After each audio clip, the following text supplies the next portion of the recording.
Bulletin में कहेंगे खुशामदीद। सबसे पहले जिक्र करेंगे वज़ीर-ए-आज़म की ज़ेर सदारत होने वाली बड़ी बैठक का।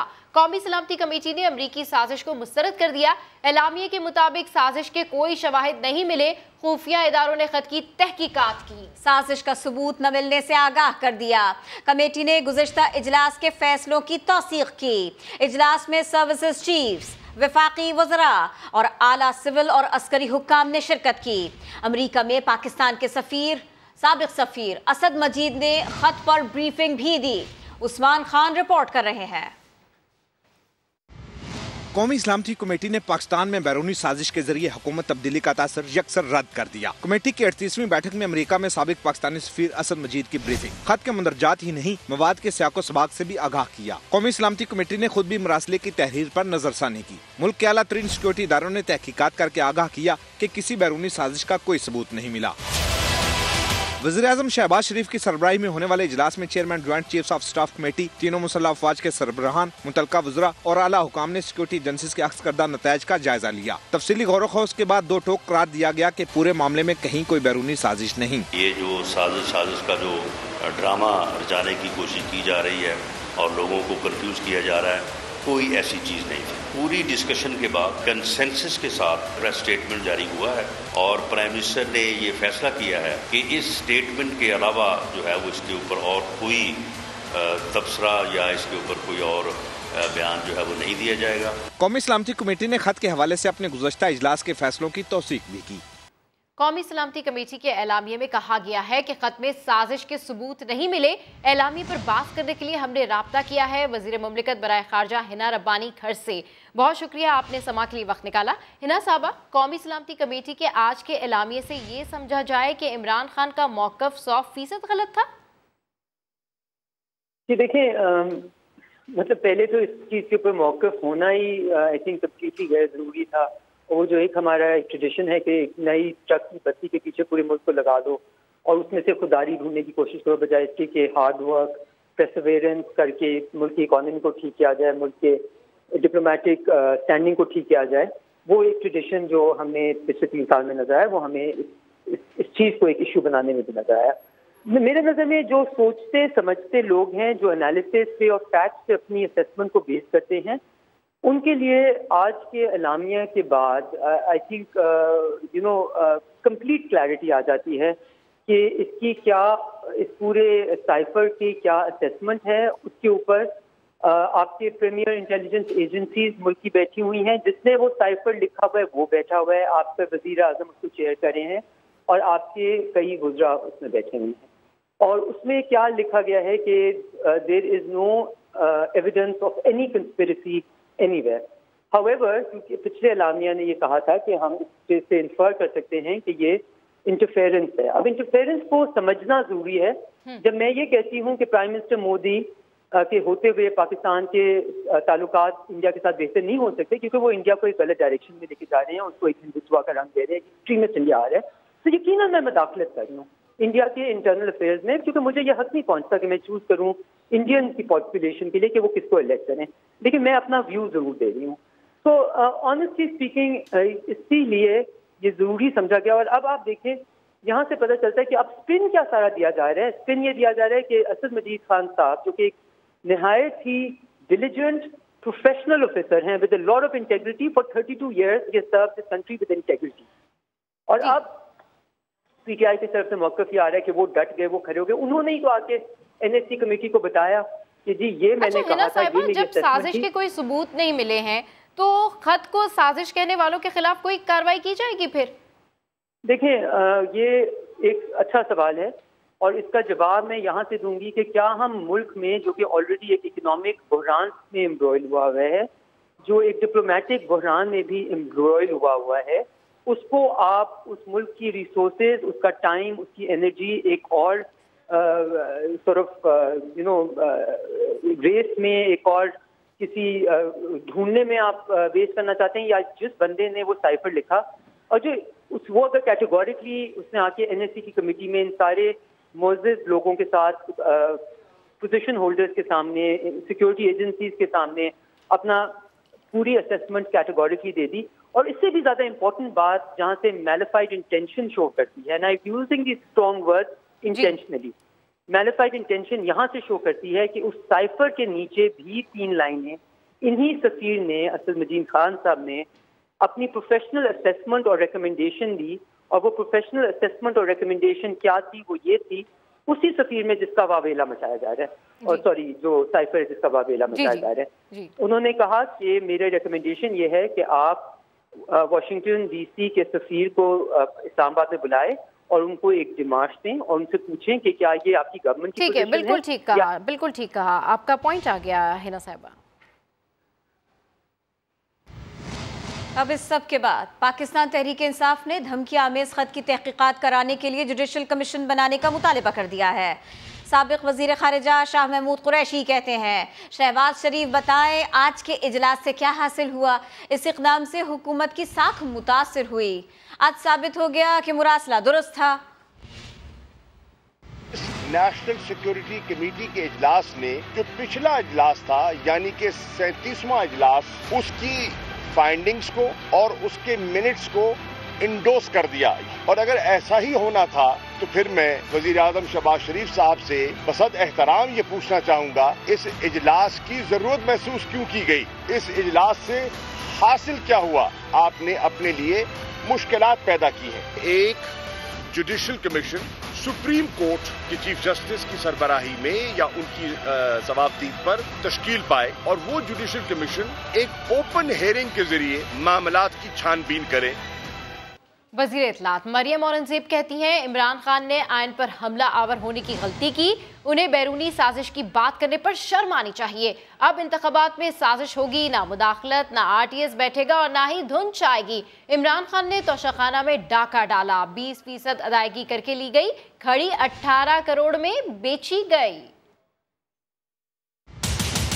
आप कहते हैं गलती हुई और गलती को ठीक करो। गलती तुमने की थी आइन पर हमला करने की, गलती आपने की अवाम को बेरोजगार करने की, मुल्क को गरीब और मुफलिस करने की, पाकिस्तान की अवाम के मुंह से रोटी छीनने, और उस पर कहते हो बैरूने मुल्क साजिश हुई है। आपको शर्म आनी चाहिए। तुम 1 अरब का उड़ाओ हेलीकॉप्टर और कहो गलती को ठीक करें। इलेक्शन पाकिस्तान की आवाम का हक है, जो मुद्दत पूरी होने के बाद होगा इंशाल्लाह। और जो इलेक्शन होगा अब उसमें RTS बैठने की गलती नहीं होगी इमरान खान साहब। अब डस्का की तरह धुंध नहीं छाएगी। वोट के बक्से हैं वो धुंध में चोरी नहीं होंगे। अब ना इलेक्शन में साजिश होगी ना इलेक्शन में मदाखलत होगी। अब पाकिस्तान की आवाम के लिए एक शफाफ इलेक्शन होगा। तोशाखाना बैतुल माल होता है जिसमें आपने डाका डाला है। 58 तोहफे आपने रिटेन किए, घड़ियां जाके दुकानों पर बेचते रहे। जो घड़ी 20% पे ली वो 18 करोड़ में बेची। आपकी वजीर आजम की कुर्सी थी कि कोई दुकान थी जो आपने लगाई हुई थी। उन 58 तोहफों को रिटेन करने की कीमत कहां से आई, इनकम कहां से आई, उसको कहां डिक्लेयर किया? दे रसीद आपको आपके अमालों ने इक़्तिदार से निकाला है और अब आपको गलती नहीं अपने जराइम के ऊपर हिसाब देना पड़ेगा। अब पाकिस्तानी दोबारा वो गलती नहीं करेंगे। अब पाकिस्तानी वोट उसको देंगे जो पाकिस्तान की आवाम को तरक्की देगा। साबिक वजीर आजम इमरान खान ने 10 करोड़ के गिफ्ट पर सिर्फ 20% अदायगी की, जबकि 43 तहाइफ तो बगैर किसी फीस अदा किए ही अपने पास भी रखे। समा तोशाखाना मामले पर तहलका खेज दस्तावेजी हकाइक सामने ले आया है। मजीद बात होगी। समा के head of investigation unit Zahid Gishkori हमें ज्वाइन कर रहे हैं। जी जाहिद गिशकोरी, क्या क्या डॉक्यूमेंट्स हैं हमारे पास? जी बिल्कुल ऐसा ही है। इस पर मुतज़ाद खबरें आ रही थी। जो हमने काबीना डिवीज़न से दस्तावेज़ात हासिल की हैं उससे बात से अंदाज़ा होता है कि जो 10 करोड़ से ज़ायद कीमती गिफ्ट थे वो साबिक वज़ीर आज़म इमरान खान ने सिर्फ 20% अदायगी की है उन पे, और ये 4 महीनों में ख़रीदे गए थे। जब एक समरी मूव की गई थी काबीना की तरफ से गिफ्ट के जो रूल्स थे उसकी तब्दीली के लिए, 4 महीने तक ये समरी वज़ीर आज़म के ऑफिस में पड़ी रही। उसी दौरान ये गिफ्ट खरीद कर लिए गए और रिकॉर्ड से ये पता चलता है कि काबीना की समरी में जो गिफ्ट रखने की 20% फीस थी वो 50% उसकी तजवीज़ उसमें शामिल की गई थी। जैसे ही ये समरी मंजूर हुई दिसंबर 2018 में, उससे पहले 4 महीने के अरसे में वज़ीर आज़म ये 10 करोड़ के गिफ्ट 2 करोड़ 10 लाख रुपए अदा करके ख़रीद चुके थे। उसके बाद वज़ीर आज़म ने, उस वक्त के वज़ीर आज़म इमरान खान ने ये 43 कम कीमत वाले गिफ्ट थे वो बिल्कुल फ्री ऑफ कास्ट हासिल किए और इसके अलावा जो बाकी गिफ्ट थे उस पर 50% की अदायगी की है। तो ये वो हकायक थे, क्योंकि इमरान खान ये कहते रहे हैं कि उन्होंने 50% अदायगी की है गिफ्ट पर, जबकि दस्तावेज़ाती जो सबूत है काबीना की तरफ से हमने हासिल किया है, काबीना डिवीज़न से, वो इसकी एक मुख्तलिफ कहानी बता रहा है कि कीमती गिफ्ट जो हैं वो 20% अदायगी के बाद हासिल किए गए हैं। जाहिद गिशकोरी, बहुत शुक्रिया। हुकूमत ने 4 माह से ज्यादा किसी का नाम ECL में ना रखने का ऐलान कर दिया। वज़ीर दाखिला राना सनाउल्लाह ने प्रेस कॉन्फ्रेंस में कहा, अगर हुकूमत 120 दिन में ECL में शामिल किसी शख्स के खिलाफ सबूत नहीं लाती तो नाम खुद ब खुद एग्जिट कंट्रोल लिस्ट से निकल जाएगा। जिस आदमी को भी गवर्नमेंट एग्जिट कंट्रोल लिस्ट में डालेगी 120 दिन में के खिलाफ कोई एविडेंस नहीं लेके आती, वो कोई भी हो, चाहे वो शेख रशीद साहब क्यों ना हो, उनका नाम निकल जाएगा। दहशतगर्दी में जो लोग इन्वॉल्व हैं, मुल्क की सलामती के लिए जो लोग खतरा तस्वर होंगे, या जिन अफराद के नाम किसी भी अदालत की वजह से डाले गए होंगे, वो इससे मुस्तफीद नहीं हो सकेंगे। इस वक्त एग्जिट कंट्रोल लिस्ट में 4,863 लोग हैं, 4,863 लोग हैं। 3,000 लोगों को इस एक इंटरवेंशन से बेनिफिट होगा। सियासी नाम जो है अपने मुखालफिन के नाम वो तो अभी डले हैं। 3,000 में से कोई 15, 20 या 50 होंगे, इससे ज़्यादा तो जब नहीं होगा। किसी मुखालफ के खिलाफ विदाउट इंक्वायरी कोई मुकदमा जो है वो दर्ज नहीं किया जाए। Former prime minister Imran Khan साहब उनकी तरफ से गवर्नमेंट को ये लिखा गया था कि जी उनको जान को ख़तरा है, तो उन्हें वही सिक्योरिटी दी गई है जो उनके सेक्रेटरी आज़म खान साहब ने जो उनके लिए किसी ज़माने में मंजूर की थी। कोशा खाना उसके तमाम जो गिफ्ट वो सब कोई उड़ा के लेके चले गए। पता नहीं जो इनको मिले थे वो भी, या जो किसी और को मिले थे वो भी बीच में शामिल हैं। साफ चली शफाफ चली। अब लोग कहते हैं कि बेकार चली वाह हयात चली। कुर्बानी कौन देगा, तफसील जानिए थोड़ी सी देर में। एक और अहम मामला, गवर्नर पंजाब हलफ लेने से इनकार नहीं कर सकते। लाहौर हाई कोर्ट ने सदर मुमलिकत को नौ मुंतखब वजीर आला पंजाब से हलफ लेने के लिए कोई और नुमाइंदा मुकर्रर करने की हिदायत कर दी। एडवोकेट जनरल ने फैसले के खिलाफ अपील करने का ऐलान कर दिया। अरशद अली रिपोर्ट कर रहे हैं। Chief justice Lahore high court justice Mohammad Amir Bhatti ने हमजा शहबाज की दरख्वास्त पर समाअत की। दौरान समाअत एडवोकेट जनरल पंजाब ने बताया कि गवर्नर पंजाब समझते हैं कि वज़ीर आला पंजाब का इंतखाब कानून के मुताबिक साफ शफाफ नहीं हुआ। गवर्नर सदर पाकिस्तान को हलफ न लेने की वजूहात 24 घंटों में लिख कर रिसाल कर देंगे। अदालत ने करार दिया कि गवर्नर पंजाब हलफ लेने से इनकार नहीं कर सकते। एडवोकेट जनरल पंजाब ने कहा कि गवर्नर पंजाब हलफ लेने से इनकार नहीं कर रहे बल्कि माजूरी जाहिर कर रहे हैं। गवर्नर पंजाब किसी अदालत को जवाबदेह नहीं है और वो सिर्फ सदर पाकिस्तान को जवाबदेह हैं। अदालत ने सदर पाकिस्तान को गवर्नर की बजाय किसी दूसरे फर्द को वज़ीर आला पंजाब से हलफ लेने के लिए मुकर्रर करने की हिदायत कर दी। अदालती फैसले को लीगी रहनुमा अता तारड़ ने नून लीग की फतह करार दे दिया। मौजूद अदालत की तरफ से एक वाज़ेह डायरेक्शन आ गई और ये बात खुशाइंद है, तो हम ये तवक्को रखते हैं कि ये हल्फ बर्दारी आइंदा 24 घंटों में अंजाम पा जाएगी। एडवोकेट जनरल पंजाब ने कहा है कि लाहौर हाईकोर्ट के सिंगल बेंच के खिलाफ इंट्रा कोर्ट अपील दायर करेंगे। कैमरामैन खावर महमूद के साथ अरशद अली, समा, लाहौर। वज़ीर आला पंजाब हमजा शहबाज कहते हैं, अदालती फैसले से आइन की फतह हुई। आइन की फतह के बाद मुल्क का सबसे बड़ा सूबा दोबारा तरक्की और खुशहाली की राह पर गामजन होगा। सोशल मीडिया पर जारी पैगाम में वज़ीर आला पंजाब हमजा शहबाज ने कहा, 21 दिन से 11 करोड़ आबादी का सूबा बगैर हुकूमत के था। अदालती अहकामात के तहत पहले वज़ीर आला का इंतखाब हुआ, अब हल्फ लेने के हवाले से आइन की फतह हुई। तारीख याद रखेगी कि किस तरह आइन और कानून का मजाक बनाया गया। अब ये सूबा दोबारा तरक्की और खुशहाली की राह पर गामजन होगा। इस्तीफे खुल गए। स्पीकर कौमी असम्बली राजा परवेज अशरफ ने PTI अरकान के इस्तीफे डीसील कर दिए। कहा, फर्दन फर्दन बुलाकर सबसे पूछा जाएगा वो मुस्ताफी होना भी चाहते हैं या नहीं। PTI के इस्तीफों के बाद ऑपोजिशन लीडर कौन होगा? मुनहरिफ अरकान ने राजा रियाज को उम्मीदवार बना दिया। काफ लीग के मुनिस इलाही ग्रुप ने भी अपना ऑपोजिशन लीडर नामजद कर दिया। जहीर अली खान रिपोर्ट कर रहे हैं।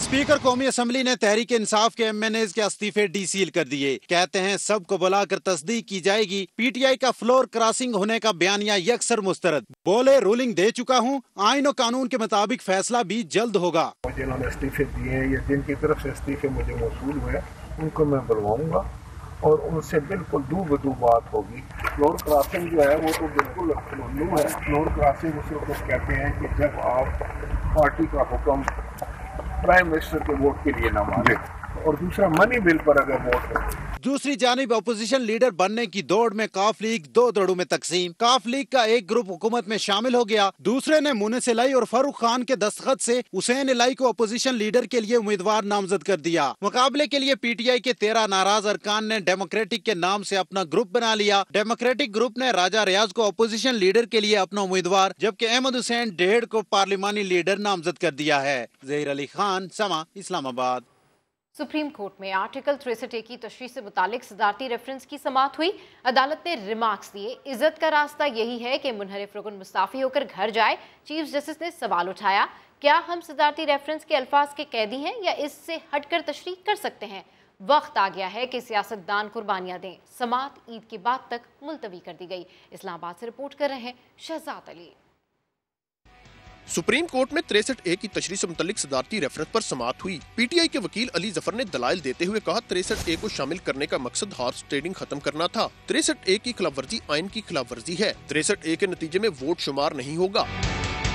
जस्टिस जमाल मंदोखेल ने इस्तफसार किया, अगर पार्टी सरबराह ने मुनहरिफ रुकन के खिलाफ डिक्लेरेशन जारी न कर रखा हो तो भी वोट नहीं गिना जाएगा। अगर वोट गिना न जाए तो मतलब जुर्म ही नहीं किया। वोट न डालने की कोई कदगन नहीं लगाई गई। 63A में बताया गया है कि वोट तो कास्ट हो जाएगा लेकिन सीट चली जाएगी। रिमार्क्स दिए, सियासी जमातों को इनहराफ के कैंसर से तकलीफ है तो खुद इलाज करें। अली जफर को मुखातिब करते हुए कहा, हमारे सामने अक्सरियत जमातें आपके मौकिफ के खिलाफ हैं। आप क्या तवक्को कर रहे हैं कि अक्सरियत को छोड़कर हम आपकी बात मानेंगे? जस्टिस इजाजुल एहसन ने कहा, आइन में 63A को शामिल करने का मकसद इनहराफ के कैंसर को खत्म करना था। आइन की तशरीह करना अदालत का काम है। काफ लीग ने भी अली जफर के दलाइल अपना लिए। नून लीग के वकील मखदूम अली खान ने दलाइल दिए कि अदालत के सामने अब कोई मवाद नहीं कि अरकान क्यों मुनहरिफ हुए। रिश्वत लेने के शवाहिद हैं, ना ही ये मालूम कि अरकान ज़मीर की आवाज पर मुनहरिफ हुए। चीफ जस्टिस ने इस्तफसार किया, हम जानना चाहेंगे कि आर्टिकल 63A पर राय किस हद तक दे सकते हैं। क्या अदालत रेफरेंस के अल्फाज की कैदी है या इससे हटकर भी तशरीह कर सकती है? कहा, सियासतदानों को कुर्बानियाँ देना होंगी। जस्टिस मुनीब अख्तर ने कहा, इज्जत का रास्ता यही है कि मुनहरिफ रुकन मुस्ताफी होकर घर जाए। केस की समाअत ईद के बाद तक मुलतवी कर दी गई। वफाकी काबीना में तोसी। सदर मुमलिकत आरिफ अलवी ने सालिक चौधरी समेत 4 नए वज़रा से हलफ लिया। ऐवान सदर में होने वाली तकरीब में मुस्लिम लीग नून के जावेद लतीफ़, काफ लीग के चौधरी सालिक हुसैन और BNP मेंगल के आगा हसन बलोच ने हलफ उठाया। BNP के मोहम्मद हाशिम नोतेज़ई ने वज़ीर मुमलिकत बराए तवानाई का ओहदे का हलफ उठाया। काफ लीग के सालिक चौधरी ने चेयरमैन CPEC अथॉरिटी के ओहदे का हलफ उठाया, जो वफाकी वजीर के बराबर है। आगा हसन बलोच को वफाकी वजीर साइंस और टेक्नोलॉजी का कलमदान सौंपा गया। काबीना अरकान की तादाद अब 38 हो गई है।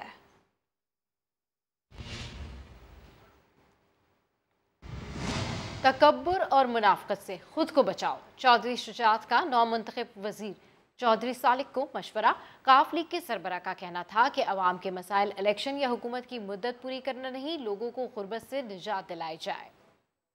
मशवरा तो ये कि उन्होंने मुझे पूछा था कि मेरे लिए क्या आप नसीहत करते हैं कि मैं वो करूँ, तो मैंने उन्हें अपने बाल का जो नसीहत मेरे लिए थी उसी का जिक्र किया। मैंने कहा उसी को मैं चाहूँगा कि आप भी चलाएँ। वो ये था कि तकब्बर आप में कभी पैदा नहीं होना चाहिए, चाहे जिस हाल में मर्जी हो आप में तकब्बर नहीं आना चाहिए। चाहे और दूसरा ये है कि मुनाफिक से परहेज़ करने के आवाम के जो असल मसाइल हैं ना, वो ये नहीं कि जो मैंने इलेक्शन कराने या ट्रेनिंग पूरी करना, वो दुनियावी चीज़ें हैं, लेकिन असल मसाइल ये हैं लोगों के गुर्बत को दूर करना। और ख़ास तौर पर वहाँ जो प्राइसेस का जो चल रहा है, जिससे कि प्राइसेस बढ़ रही हैं और इसका जिन लोगों को इफेक्ट हो रहे हैं वो ज़्यादातर सैलरीड क्लास हैं, वो उनको हो रहा है। पीपल्स पार्टी के रुकन कौमी असम्बली अब्दुल कादिर पटेल के वजीर सेहत बनने पर उन्हें सियासी मुखालिफिन की तनकीद का सामना है। वजीर सेहत सिंध अजरा पेचुहो ने अजब मंतिक पेश की। कहती है, वजारत चलाने के लिए काबिलियत की नहीं बल्कि सियासी जज्बे की ज़रूरत होती है। मुतसिर नज़ीर की रिपोर्ट देखिए।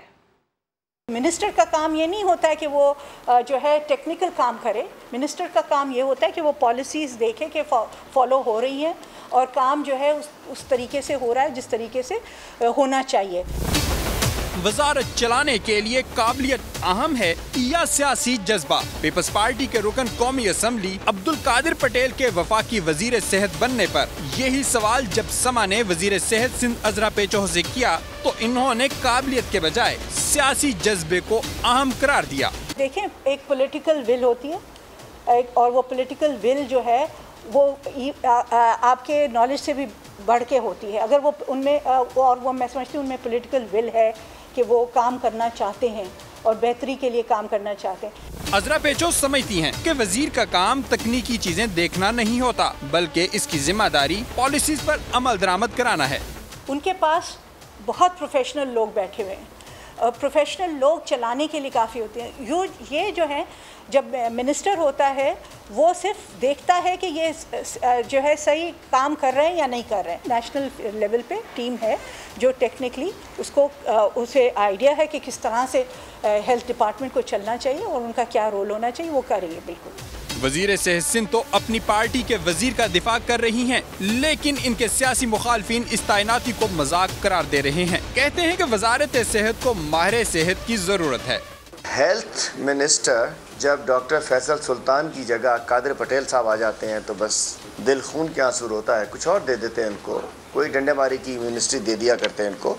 सोशल मीडिया पर अब्दुल कादिर पटेल और पीटीआई हुकूमत के मुआविन खसूसी बराए सेहत डॉक्टर फैसल सुल्तान का मुआजना इनके तजर्बे और तालीम की बुनियाद पर किया जा रहा है। मुखालिफिन का इल्जाम है कि पीपल्स पार्टी इस तैनाती को कराची के 3 बड़े अस्पतालों की वापसी और मेडिकल इम्तिहानात में मर्जी की पॉलिसी के निफाज के लिए इस्तेमाल करना चाहती है। कैमरामैन फरहान यूसुफ के साथ मुदस्सिर नजीर, समा, कराची।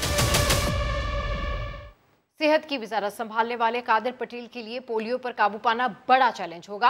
मुल्क में 15 माह बाद पोलियो वायरस का एक और केस सामने आ गया। नेशनल पोलियो लेबॉर्ट्री ने शुमाली वजीरिस्तान से पोलियो केस सामने आने की तस्दीक कर दी। जिद के दिल से अल्फ उठाता हूँ। वजारत सेहत संभालने वाले कादिर पटेल के लिए पहला बड़ा चैलेंज। मुल्क में 15 महीने बाद पोलियो केस सामने आ गया। नेशनल पोलियो लेबॉर्ट्री ने शुमाली वजीरिस्तान से पोलियो केस की तस्दीक की।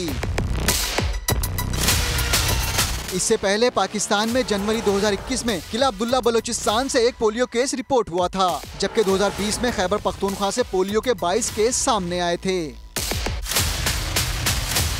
तर्जुमान पोलियो प्रोग्राम के मुताबिक साल 2022 में पाकिस्तान के अलावा सिर्फ अफगानिस्तान और मलावी में पोलियो केस रिपोर्ट हुए हैं।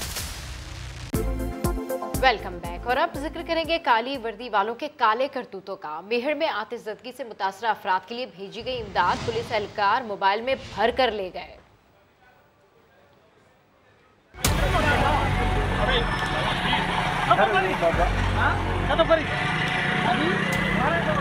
लगी थी आग मेरे आशियाने को, वो लूटने लगा बचे हुए घराने को।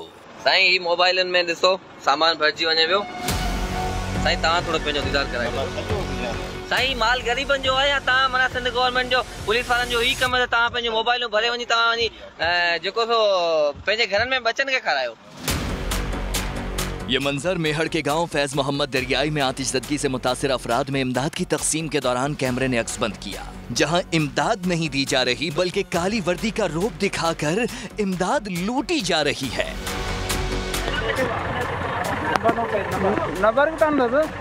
वीडियो वायरल हुई तो नोटिस हुआ और 7 पुलिस एहलकारों को मुअत्तल कर दिया गया।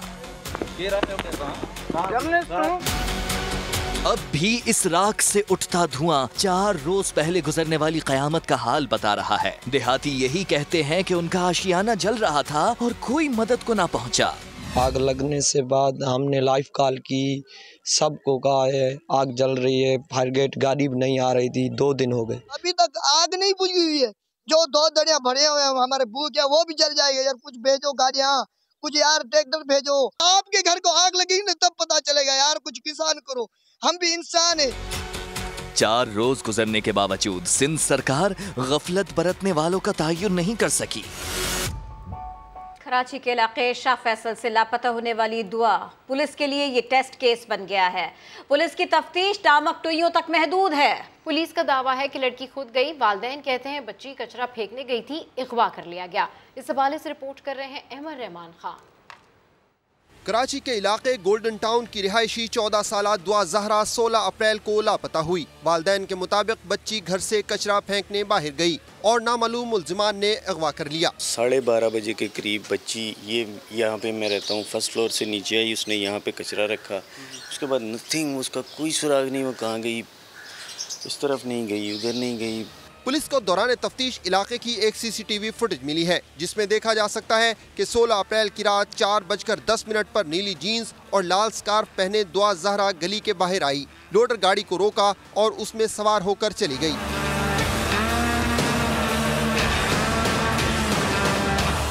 पुलिस के मुताबिक वालिदैन ने बयान दिया था कि दुआ ब्रिलियंट मास्टर एकेडमी में 7वीं जमात में पढ़ती थी, मगर स्कूल इंतजामिया के मुताबिक दुआ ने वहां सिर्फ 3री जमात तक तालीम हासिल की। पुलिस का कहना है दुआ अपने साथ जो टैबलेट लेकर गई थी उसमें मौजूद गूगल अकाउंट को भी खोल दिया गया है, जिसमें पसंद की शादी और कोर्ट मैरिज करने के हवाले से सर्च हिस्ट्री मौजूद है। पुलिस के मुताबिक दुआ के वालिदैन जिस गली से अगवा किए जाने का कह रहे हैं उसमें गाड़ी आसानी से नहीं जा सकती, जिसकी वजह से वहाँ अगवा किया जाना मुमकिन नहीं लगता। पुलिस के मुताबिक दुआ को अगवा नहीं किया गया बल्कि वो खुद गई है। टैबलेट की लोकेशन की मदद से अंदरूने सिंध सांगड़ में भी छापा मारा गया है, लेकिन तहाल पुलिस दुआ को वापस नहीं ला सकी है। फॉरेंसिक एक्सपर्ट और माहिर नफ्सियात के हमरा FIA साइबर क्राइम की टीम दुआ के घर पहुंची और वालिदैन से सवालात किए। अहमद रहमान खान, समा, कराची। कराची में बिजली के बहरान ने एक बार फिर से सर उठा लिया है। समा की नुमाइंदा जमजम सईद लियारी में मौजूद हैं, उनसे मजीद तफसीलात जानते हैं। जी जमजम, अपडेट कीजिए, क्या कहना है यहाँ के लोगों का? जी बिल्कुल, रमज़ान मुबारक के बाबरकत महीने में इस वक्त जो सबसे बड़ा इशू है वो है बिजली की लोड शेडिंग का। अफ्तारी हो या तो फिर सहरी हो, लाइट जो है वो होती ही नहीं है घरों पे। इस वक्त मैं एक घर में मौजूद हूँ जो कि लियारी में वाक़ है।